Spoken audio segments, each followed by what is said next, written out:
Ladies and gentlemen, it's Thursday, Football Scoop Podcast. I'm Scott Roussel, got John Bryce, Doug Samuels. Zach Barnett is doing other things. Trying to get his mind right. Trying to hold on to his picks lead. He's up 2 for now. His loss being out after he just made a push to permanently claim the starting quarterback position on this podcast. Consistency is a big key. You got to show up to work. Got sore. He had a game Tuesday night. I don't know. How he threw. Can't go Thursday. I don't get it. It's okay. We still love the guy. All right. We got college football tonight. Tulsa's at ECU. I think ECU handles that. I think Tulsa will put up some fight, but I think ECU handles that.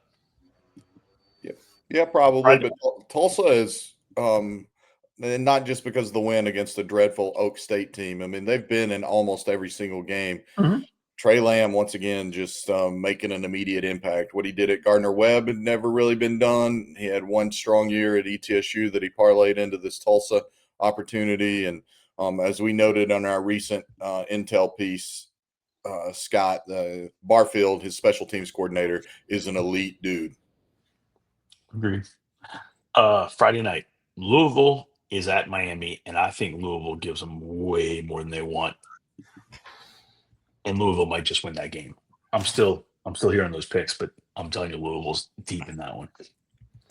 Yeah, it's tough to count on a Jeff Brown team. You're going to see at least one flea flicker in that game, I feel like. That's his kind of staple. Famously gave an hour-long presentation on the flea flicker and all of its variations at the Michigan High School Coaches Association Clinic a couple of years ago. But I just think Miami's too good top to bottom, especially in the trenches. We talk about it every week. I think that ends up being the difference in this game. Yeah, I completely agree. And this is a Louisville team that had to rally a couple of weeks ago to find a way to win at Pitt. They did find a way to win, but I also think that this Louisville team, from talking with coaches, is not quite at where last year's Louisville team was, and I think that's going to ultimately do them in, along with the trench ability of Miami is up there, I think, with just about anybody in college football right now, and Ruben Bain is in a lot of ways playing like this year's Abdul Carter from Penn State. Like that's the comp I have for what Ruben Bain is doing this year is what Abdul Carter did a year ago for Penn State. Big. Nebraska's at Minnesota. Minnesota at home is catching 7.5. I really don't bet in real life, but if I did, I'd probably take Minnesota. PJ Fleck always seems to win one of those games that he shouldn't, and that's what this matchup feels like. Like everyone's talking about Nebraska, everyone's talking about Matt Rule and being connected to the Penn State opening. Is that enough of a distraction for PJ Fleck and his crew to get a dub at home? That was a hard game, one of the harder games for me to pick this week. Yeah, I think Minnesota honestly has a great shot of winning this game outright. I certainly do not understand the 7.5 point line, and I know Scott has a few different phrases, but one of them has been for this season anyway that he's taking the under on Nebraska. And so if he's still taking the under on Nebraska, that pretty much means this is an L for the Huskers in his book. So, we started off the season, I said over under on win totals, and Nebraska's was 7.5, and I said under. In counting, and I still am on under. In counting that, I absolutely had them as losing to Penn State late. They had Penn State and Iowa to close it out. Now I'm like, we'll see about that game. Yeah, Penn State thing, who knows how they'll respond to this change, but I'm still on Nebraska on the under. So, yeah, I think Minnesota wins this game. Again, I'm not a betting guy, but Cal is only like a 10-point favorite with North Carolina coming cross country, playing late at night, body clock time. Boy, I like Cal in that game. Big. Yeah. Moving to Saturday. JB, Saturday, LSU's at Vandy, and Vandy's the favorite. Yeah, I was just talking to some people in Nashville last night about that. Some people with direct connections to the Vandy football program. There's extreme confidence on the West End there in Nashville. They're ready to anchor down again. It's not just that Vandy is favored in this game, which even going into this season and expecting Vanderbilt to continue its success under Clark Lee and with Diego Pavia as the trigger man on offense, it's still noteworthy because I believe this is the first time in the history of Vanderbilt football that the Commodores have been favored against another top 25 team. The history. The first time ever. Ever. Kind of a big deal. Yeah. LSU comes in, they're number 4 in scoring defense, but I mean, we talk about their offense every week. They're 86th nationally in scoring offense. And meanwhile, Vandy comes in with a top 7 scoring offense. We talk a lot about the heading into this year, the quarterbacks and the returners, and a lot of those have fallen flat on their face. Lenora Sellers, South Carolina, Nussmeier at LSU. Like there's been a lot of underachieving returning quarterbacks. Diego Pavia is not in that conversation. The dude continues to be a dog and to live up to that billing. So Lenore Sellers has not had the great season like you just said, but LSU absolutely, their defense just stoned him. Like he got nothing. Diego Pavia is kind of in that same mold. Different dude though. Yeah, look, if LSU is going to have a chance to win this, it's going to be twofold. Blake Baker and Garrett Nussmeier finally plays like Garrett Nussmeier of a year ago. If they don't get that, and the one thing is, Blake Baker's defense will show up because it has shown up every single game, every single week this year. You cannot say that remotely about any facet of the LSU offense. But if LSU is going to, what I call, plant the flag and salvage this season for now, it has to start this weekend in Music City. Think about what we're talking about, guys. Talking about LSU has to be able to beat Vanderbilt. Has to save its season. Have to save its season by beating Vanderbilt. Not just has to be able to beat Vanderbilt, has to save its season by beating Vanderbilt. Brian Kelly, here we go. Georgia Tech is at Duke. What do we think, guys? I mean, Brent Key, that program, you can tell is coached by a former offensive line coach. They're top 30 nationally in long rushing plays, 5th in sacks allowed, top 30 in third down conversions, which means they're winning on first and second down. So, as much credit as we give Manny Diaz for being a great defensive mind, this Duke team is not elite defensively. And I think that bites them in the butt here this week with Brent Key and the Georgia Tech Yellow Jackets coming. Rambling Wreck. The Rambling Wreck of Georgia Tech, the hell of an engineer. I just like Tech's physicality in this game. And you guys know it because I was using the line in our Slack channel yesterday. Jeep Wade, one of the more unheralded best names in college football, assistant coaching, offensive line coaches, his phrase, STA, sandpaper that booty. That's what Georgia Tech is going to do this weekend. Okay. All right. Washington comes across to Michigan. Washington hasn't played super well, but they've wound up winning most of their games. Haven't played a massive schedule. Michigan's a test. This is it's not just a test for Washington. This is a test to see where Michigan goes with its season, because Michigan isn't done with difficult games, and it was really non-competitive last week at USC. I don't know how many people are incredibly surprised that USC won last weekend. I remain, and had this discussion this week, especially with USC coming into town here in South Bend, I remain most surprised by the fact that USC physically handled Michigan on both sides of the ball. And yeah. Oklahoma had throttled down on Michigan earlier this year and really made them look incredibly disjointed on offense and sort of suffocated them. But for all of Michigan's woes in the transition from Harbaugh to Sherrone Moore, there have been very few times where you felt like Michigan just got physically whipped, and USC physically whipped Michigan. So I think this is an identity game for Michigan.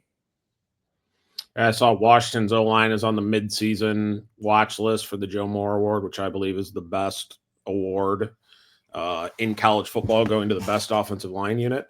The matchup I'm really interested in is we've got two guys on these stats that have a bevy of NFL experience in Jed Fish and Wink Martindale on the defensive side. So going to see two NFL like minds going at it, two NFL style offenses going at it, and I think I just think Michigan wins this game. I think Washington has been underwhelming in a lot of areas. You could say the same about Michigan, but I just think Michigan has enough talent there to get this done.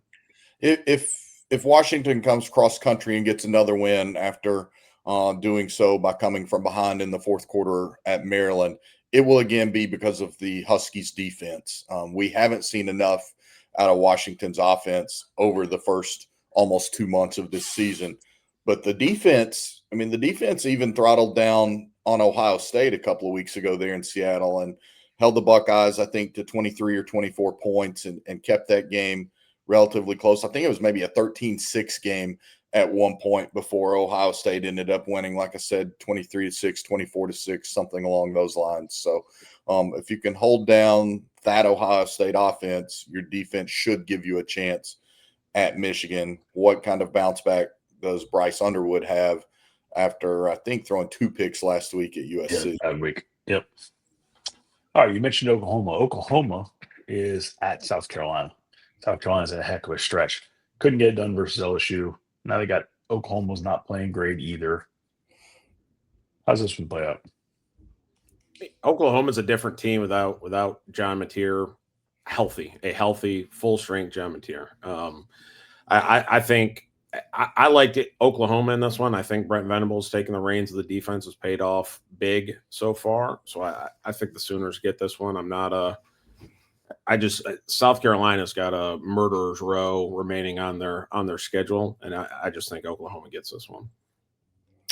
I think Oklahoma's going to be suffering a bit from a deep fried Twinkie Texas State Fair hangover, and I would pick the home team in this game. And so, plus Carolina has the best stadium name in all of college football, and they've got the Cockabooses. So give me the Fighting Roosters all day long. Williams John Bryce Stadium. That's beautiful. I like it. That was good. Oklahoma's like a 5-point favorite in this one. I kind of like the home team as well. Yeah, I don't see Oklahoma being a 5-point favorite. Like, I can understand you could flip a coin, and I would understand you picking either side of the coin to pick this game. But Oklahoma has offensive issues with or without John Mateer in a lot of ways. They're certainly a much different unit when Mateer is healthy. We know he's not healthy. He's still only going to be 24 days removed from surgery to repair a broken bone in his hand at the time this game kicks off. And once again, Shane Beamer on the SEC teleconference this week, he's like, I didn't want to be 3-3 where we're at this year. I didn't want to be a loss team last year, but we're leaning into this schedule. We get to play this schedule. And they have Lenoris Sellers, who's certainly going to be a lot tougher to tackle than John Mateer as Mateer continues to recover from a broken hand. And they have Dylan Stewart, who I heard another SEC coach call the best defensive player in the country. Those two components and being at home, sandstorm, baby. Sellers last year had burst. Like, you remember last year, especially against LSU, when he broke through the line, he went like 80 yards. He was the fastest guy on the field. And this year, I just haven't seen that. I don't know why. Yeah, he's bulked up a little bit and gotten stronger. You wonder if in the process of that, getting up to about 240 or whatever, he lost some of that burst. All right. A&M is at Arkansas, I believe. I think it's at Arkansas. And Bobby Petrino's guys came out pretty good against the Vols and just didn't have enough. Do they have enough to shock A&M? Rhetorical. No, they don't. Good. Oh, I see. If I was going to be forced to pick one upset this weekend, I think I would call the Hogs. I think A&M's good, but they've got some defensive vulnerabilities. Marcel Reed is much improved. He will still turn the ball over. And A&M has everything to lose in this game, and Arkansas already has a fired coach. So the Hogs have absolutely nothing to lose. Yeah, I would agree. I was looking through some just where some of these key matchups rank nationally, and Arkansas caught my eye. They're converting almost 60% of their third down conversion. So I agree with JB. If you know had to pick an upset, you like Arkansas offensively under Bobby Petrino has been really good. But the Mike Elko difference, it's hard to pick against the Aggies right now. But clearly Vegas or the odds makers, whomever you want to credit, feels like they know a little something. A&M is 6-0 and number 4 in the country, and they're a touchdown favorite in the game. At Arkansas. Yeah, at Arkansas. Yeah. I still like A&M. Ole Miss is at Georgia. Ole Miss got them last year. Ole Miss did not play great against Washington State.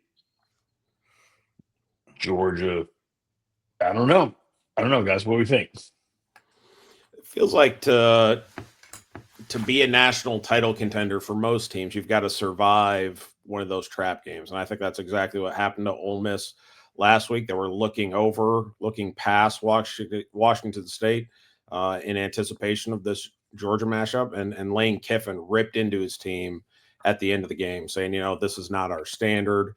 We've got to wake up. All those things you expect to hear from a head coach. They'll be ready to go for this game. This was by far the toughest one for me to pick. I kind of went back and forth. I think Ole Miss has more in the take offensively, and their creativity, I think, had me leaning towards them. But it's just so hard to pick against Kirby Smart in some of these big matchups.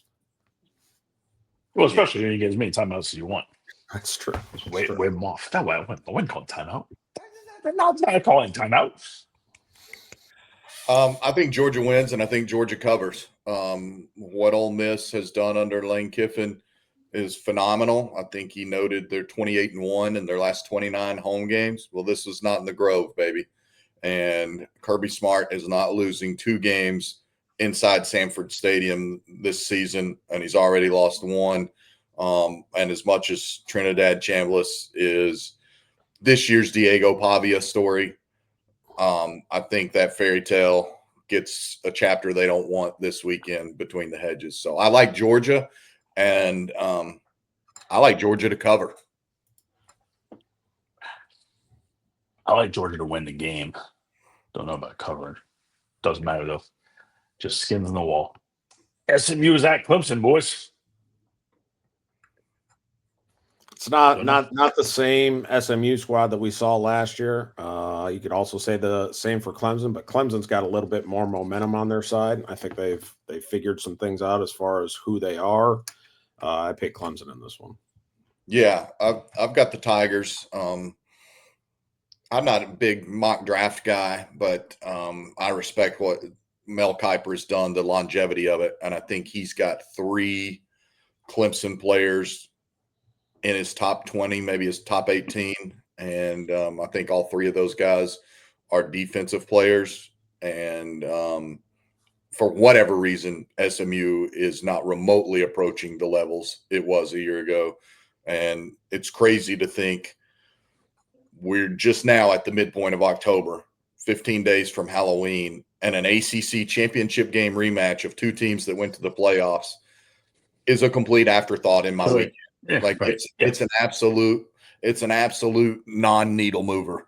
So that's fascinating. You're absolutely right. All right, UNLV is at Boise. UNLV, it has not been pretty, but they're undefeated. Boise has 2 losses. JB, you were there for 1. You've seen him in person recently. How do we think this one? This is at Boise. Yeah, Boise's got to keep the UNLV offense off the field to have a chance in this game. This is Maddox Madsen is a gritty competitor, does a nice job of running their offense.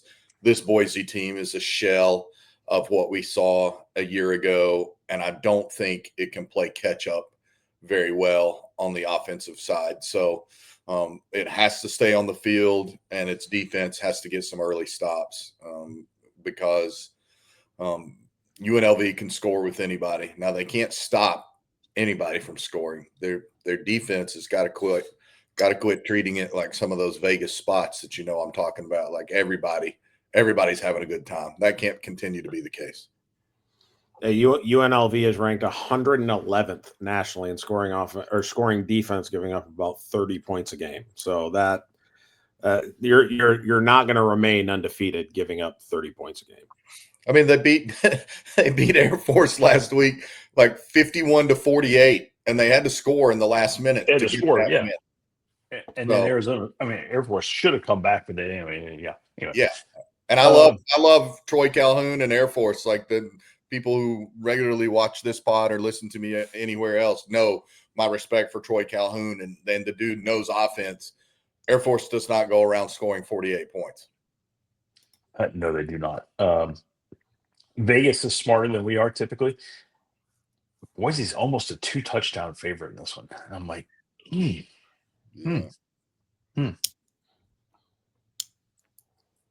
Boise at home is key. 2 touchdowns, man. That's a lot. That's a lot. Big 12. Texas Tech is at Arizona State. Big game. Arizona State's been up and down. Texas Tech has been playing football. I think the confidence factor for this one is in the Texas Tech locker room. Like even hearing Kenny Dillingham talk about his group, he realizes they're not the same team as they were last year. And I know we've talked about that on previous pods, but Texas Tech has everything going in their favor right now, and they just need to keep it rolling. Yeah, Texas Tech is waving the Big 12 flag right now. They're carrying that conference's entire banner. Arizona State will show up to play, be ready, and play well. And they expect to have Sam Leavitt back. So that's significant. It's not just that he's been back on the practice field this week at the quarterback position, but he was back without even any tape or wrap on his foot midweek. That's clearly an incredibly encouraging sign for Arizona State. And the people in the Valley of the Sun absolutely love Kenny Dillingham.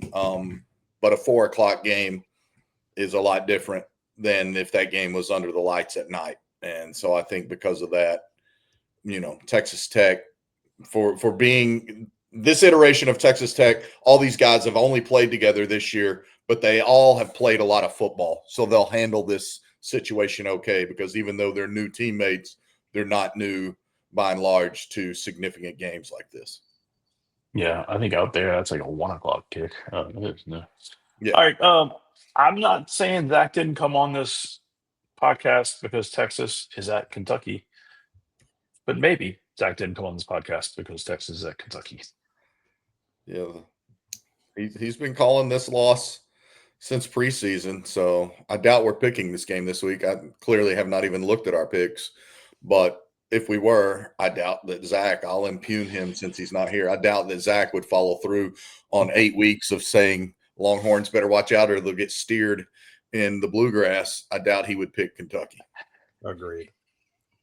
I actually put it in the picks literally just to force his hand. I did. Penn State is at Iowa. Who knows what Penn State's going to be this week? Different quarterback, different head coach. I don't know. I don't see it going well for Penn State. Not to say that Iowa's a juggernaut on either side of the football, but unless Penn State can find Jerry Neuheisel to take over at offensive coordinator or something like that, I don't see it going well for the Nittany Lions in Iowa. We get to pick this game, and Scott introduces it. And for those of you only listening to our sweet dulcet tones and not watching us on YouTube, you don't know that Scott got up and walked out of screen. I thought he was paying tribute to James Franklin. Penn State's not going to win this game. Iowa defense is too good, and Tim Lester and Mark Gronowski are growing together every week to help run that Hawkeyes offense. We probably didn't spend enough time last Sunday talking about how absolutely pathetic the Wisconsin showing was. I did try to look it up. Iowa scored 17 points in the first quarter last weekend. I believe that was the first time either since the COVID year or 2021 that Iowa had scored 17 points in a quarter against a fellow Big Ten foe. You could have said since the turn of the century, and I'd have been like, sure. I could have Yeah. said since they invented football at Rutgers, and you would have said sure. Sure. Sure. First time ever. All right. Tim Lester, baby. Tim Lester. Vols are at Bama. Bryant Denny. Vols got a shot? Yeah, they absolutely have a shot, but Tim Banks has got to show more than he's shown in recent weeks. The two best offensive teams that he's faced this year, Arkansas and Georgia, have put up, I think, a combined 72, 74 points, something like that. And look, Bobby Petrino has made a career out of carving people up. Mike Bobo has not. And so if Mike Bobo is going to carve you in Neyland Stadium the way that he did, and then Bobby Petrino also found quite a bit last week, then yeah, that offensive triumvirate for the Crimson Tide, running things from DeBoer to Grubb to Sheridan and Ty Simpson. This is Alabama's game. But I like the Vols to be in it all the way to the end. I just think home field is the key, and a little bit of belief and a little bit more defense. Ty Simpson's playing as well as any quarterback in the country right now, completing balls at an unbelievable rate. I know he's ranked in the top 25 in terms of completion percentage, but just the last 2 or 3 game stretch, he's really separated himself from the rest of the field. I saw something earlier this week. He's considered a Heisman Trophy front runner, and it just feels like Alabama has figured out who they are, and I think that's bad news for Tennessee. And Ty Simpson, obviously a coach's son, Jason Simpson, his dad at UT Martin, one of the longest tenured Division I coaches at any level, closing in on 20 years atop the UT Martin Skyhawks program. But also, in addition to being a coach's son, Ty Simpson is just tough as hell. I mean, he took some licks against Georgia, even though Alabama was the aggressor. But he got absolutely abused last week at Missouri and just kept popping up and leading Alabama. And that was, to me, the most impressive thing I'd seen from Ty this year. And he's barely turned the ball over. He has grown so much since that Florida State game. He will further solidify his Heisman candidacy this weekend. Okay. SC is coming to Notre Dame, JB. How you like it? Heavy rain forecast as of right now. I checked this morning, 93% chance of rain on Saturday here in South Bend. You would never know it today. I might try to hit golf balls this afternoon. We're talking Chamber of Commerce postcard weather here today in the Michiana region. Not going to be the case Saturday. Notre Dame is missing its starting center, Ashton Craig, who entered the year coming back from injury, and also entered the year as a guy on the radar of a lot of NFL scouts. They're going to have to go to a redshirt freshman, Joe Otting. That's significant. Notre Dame also a little dinged up on its defensive interior, and maybe without nickelback Devontae Smith, the transfer from Alabama. You want a veteran against Mekhi Lemon, who could have his own Heisman moment this weekend. We've seen USC players make their case in the Heisman race against Notre Dame before. And if Devontae Smith cannot go with that right calf injury, that means they turn to true freshman Dallas Golden. Now, Dallas Golden's going to be a really good player. He was a consensus 4-star, top 100 prospect out of Florida, but he's a true freshman going against Mekhi Lemon, who is as versatile and explosive as anybody in the country. USC has not particularly missed Zach Branch this year because of Mekhi Lemon. And so if the weather holds or the rain is cleared out by then, I think that gives USC every chance to be in this contest in the fourth quarter. If the rain is still there, even without the starting center, I give the nod to Notre Dame. But here's the other thing, because Notre Dame lost those first 2 games of the season to the numbers 2 and 4 teams in the country this week in the polls, Miami and Texas A&M. Like, this is Notre Dame's season. So you can't ignore the fact that I just said, even before Franklin got fired last Saturday, I said Penn State's season died on 10-11-25. Well, if Notre Dame doesn't win this game, then Notre Dame, literally less than 9 months removed from playing for the national championship, sees its 2025 season end There's not another ranked team on the Irish schedule. There's no conference championship game to try to sneak into. And speaking of Mel Kiper, he this week had Jeremiah Love, the Irish All-American tailback, his number 2 rated prospect on his 26th draft board. And he had Jeremiah Love's backfield teammate, Jadarian Price, as his number 3 rated running back. He had Love, his number 1 running back, and Jadarian Price, his number 3 running back. And you're Notre Dame, and you're staring the specter of your season ending Saturday if you don't find a way to beat USC. The weather definitely tips the scales in Notre Dame's favor. I think they're favored by like 9.5 or something right now by Vegas, which, watching USC and their performance against Michigan, I think DeAnton Lynn deserves a ton of credit for defensively. It's been a long time since you turned on and watched a USC defense and felt good about it, making tackles in the open field and being physical in the front 7. But as well as Lincoln Riley is going to adjust to the weather, he'll get Lemon some touches on screens and things like that, and set up some deep shots. Expect to see a lot of GT counter from the Trojans in that game. But I just think Notre Dame is too talented, especially in the backfield with that kind of weather, to be able to hand the ball off to those 2 dudes and expect anything less than a win. Here's one more quick note is, and I think we discussed it. Maybe you brought it up Sunday on the pod, Doug, about Brett Bielema saying they felt they had to run a little more tempo than they wanted to against Ohio State because that was where they found success. Well, USC loves tempo and rhythm under Lincoln Riley regardless, but they're facing a guy in Chris Ash who also has been in the NFL game for several years. So I do think if USC gets into a rhythm, and we've seen this Notre Dame defense already slow to adjust to Chris Ash, play much better ball now than they did early in the season, but they've had some slow adjustments. Now they might be missing their starting nickel. I think that's a component to watch very closely in this game is the Lincoln Riley chess match against Chris Ash. Amen. All right. Holy War. Utah is at BYU. BYU is undefeated, and Utah is favored to win this game. Talk to me, JB. Yeah. I hadn't studied the line. I knew that the game was a couple points, 3 or 4. Yeah. I knew the game was being played this year at Lavelle Edwards Stadium. An awesome backdrop. It will be Crazy Town Banana Land on the atmosphere there for the Holy War. It will be one of the best visuals of the weekend. It's snowing right now in Utah, so you would expect the Wasatch and the Uinta Mountain Ranges to be snow-capped. Mount Timpanogos right there behind the BYU stadium, certainly going to be snow-capped.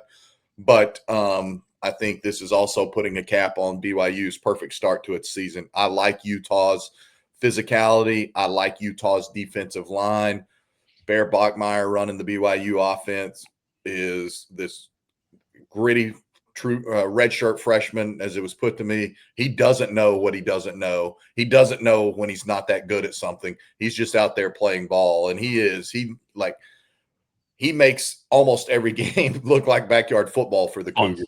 Yeah. It's really fun. But Dampier is doing a much better job running the Utah offense. I just think that Dampier and those 2 big stud tackles for Utah, particularly the one who's also being projected as a first-round pick, coupled with Morgan Scalley's defense, I got the Utes winning this one like 20-17. All due respect to BYU, I think at the the beginning of the year we were talking about how great their defense was. And then you look at the schedule and like they really haven't played anyone through the those first 3 games. They allowed 16 points through the first 3, right? But they don't really have an impressive win on their schedule.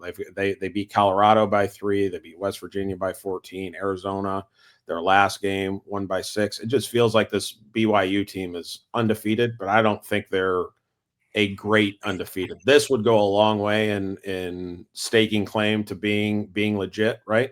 And then they've got, Iowa State's not going to be an easy game. Is their next opponent after Utah? They've got Texas Tech still on the schedule, TCU, Cincinnati, and UCF. So they've got they've got their work cut out for them in the second part of their schedule for sure. Yeah, they won 10 games a year ago. Tremendous bounce back season for Kalani Sitake after really struggling in 23. But I'm with you, Doug. That's a little bit of a hollow man syndrome for that undefeated mark. And not only did they just nip Arizona last week by 6, Doug, but that game went overtime as well. And after being up 14-0, I believe early in that game, BYU was really overall pretty fortunate to get it into overtime. And I know from speaking with the Arizona staff this week, they got a really, really ugly taste in their mouths because they feel like they absolutely left that game on the field. I'll give you guys a really weird one. I don't know. Last game of the night, Florida State cross country at Stanford. Stanford is woeful. They're terrible. Last year, Tommy Castellanos was unbelievable at BC early in the season, and then he just faded to nothing. I'm concerned that Florida State might fade to nothing and Stanford beat them while everybody in the country is probably asleep, and that would not bode well for Florida State's future. Yeah, I don't like that 18.5-point line. I would feel very comfortable taking Stanford at the point and the points. They're bad. They're real bad. Sometimes I talk about coaches being overemployed, and that's not the coach's fault necessarily. Stanford has some over-rostered guys, and that probably should not be playing power conference football. But Frank Wright has done a pretty decent job of just keeping that Stanford team bought in and held together with duct tape in this interim season. So I'm with you, Scott. Like, I think Florida State is in for an absolute fight, and I would be very comfortable taking Stanford at home and almost 3 touchdowns. So it's a weird one, JB. I feel like this is the type of game that Florida State has so much more potential. They should, if they were in the right frame of mind, be able to go out there and win by 35 pretty easily. Pretty easily. I'm just not sure they're in the right frame of mind. And they might get out there and just think, they're like, we want to play in the farm? What? Huh? And Stanford might just whip their ass. We'll see. Zach, buddy, hang in there. You're going to be okay. He's talking about the picks, the record, not that. Yeah, that's just the picks element. I don't know how much hope there is just in everyday existence for him. Everybody have a great time. Enjoy the games. We'll be putting picks up on footballscoop.com. We'll be doing a lot of things. Just fascinating content. Great work, gentlemen. We're out.